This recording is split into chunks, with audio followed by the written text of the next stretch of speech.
to be fair to the Republican Congress people who voted against impeaching Alejandro Mayorkas, no high crime or misdemeanor was actually alleged. Now, the reason I would have voted for impeachment if I were in the House, and the reason why I think it was good that people voted for impeachment, is because impeachment is obviously a political tool. Impeachment has obviously become a political tool. Trump was impeached twice without any serious high crime or misdemeanor even being charged in the impeachment documents. And so now that that's what it is, everybody's fair game. Because if the rules apply one way for Democrats and another way for Republicans, then there are no rules. No double standards. Okay, so if impeachment is a political tool, then it should be a political tool all the way. And then we can make a deal. And we'll go back to status quo ante, where you only get impeached for actual impeachable offenses. But until then, you cross the line, and we'll treat it just like a political remedy. That is stupid and dishonest, and he doesn't believe the things that he's saying. But because he spoke quickly and he did this with his head a lot and he sounded confident, it might seem like he's some sort of intellectual. I will remind you, when he says, well, Mayorkas didn't do any crimes, but neither did Trump, it's just political. I'll remind you of what Trump did to merit those two impeachments. He could have been impeached for a whole bunch of stuff, but he wasn't. He was for two things. One was him attempting to blackmail a foreign leader into launching a sham investigation of his political opponent to boost him during his re-election bid, which I would classify as election interference before that term had been invented by Donald Trump. That apparently is not a crime. That's not a bad thing. It's totally fine to use government funds to blackmail another state into faux investigations of your political opponent. But much more importantly than that, the second one was the attempted coup.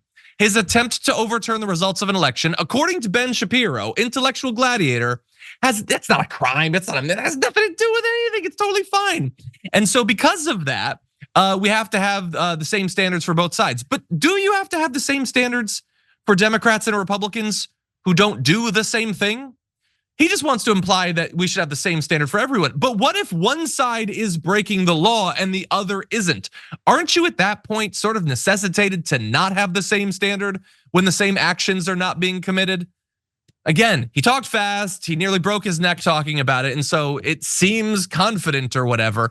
But what he is attempting to do there is saying, look, I have decided to sign on to the side that routinely breaks the law, violates the Constitution.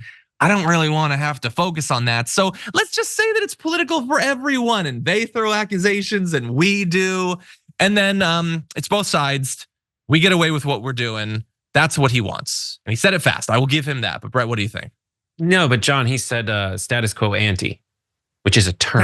That's a term. Latin. That's true. Which is a term in Latin. So if you do that, people who the problem with Ben Shapiro is I watch everything on twice the speed. So I miss the first half of what he says because it's on 4 times speed because he's whatever Teddy Ruxpin switching his back is like to turbo. So I missed the beginning. But yeah, let me slow it down for you. He just wants the world how he wants it to fit his conservative principles. And sometimes he can make a principled conservative argument based in his values that really holds together and is a good argument for the way things should be. Sure, fine. And we can have our arguments in those scenarios on the merits.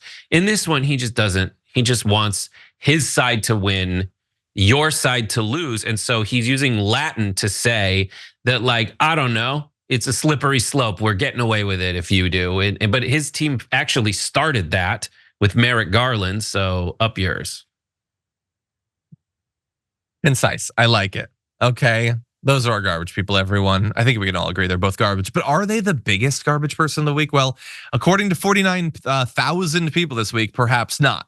Here's your top 5. At number 5, with 6% of the vote, you have Ken DeGraff for opposing the Black History Month resolution in his state. Was that because it was unfair? Is that the one? It was unfair to white people? I don't remember. These people are terrible. There's so many of them. I don't see color, so I wouldn't know. I couldn't parse that story. I don't see color, John. Number 4 with 10% of the vote is Brett Erlich sharing the spot with Alina Habba for attacking E. Jean Carroll over a verdict, talking about how she just wants a check. Ugh. Number 3 with 17% of the vote, you have Tucker Carlson for lying in his Putin interview announcement that no other Western journalist has tried to interview him except for all the ones who have. And of course, Putin wouldn't do those interviews. And he is enthusiastically doing this one with Tucker. And that is supposed to reflect poorly on the other journalists, not on Tucker Carlson for some reason. Number 2, your runner-up with 22% of the vote is JD Vance for saying that Trump could defy the SCOTUS. But that is not your garbage person of the week. Your garbage person of the week with 46% of the vote is Speaker Mike Johnson for laughing at the border police wanting to be paid. The idea is that the Border Patrol Union is only supporting the border bill because they're broke and they want to be paid for the work the Republicans pretend to think is vital. Ha ha ha ha ha. I don't get the joke, but Laura Ingraham liked it, and I guess that at the end of the day, that's all that counts.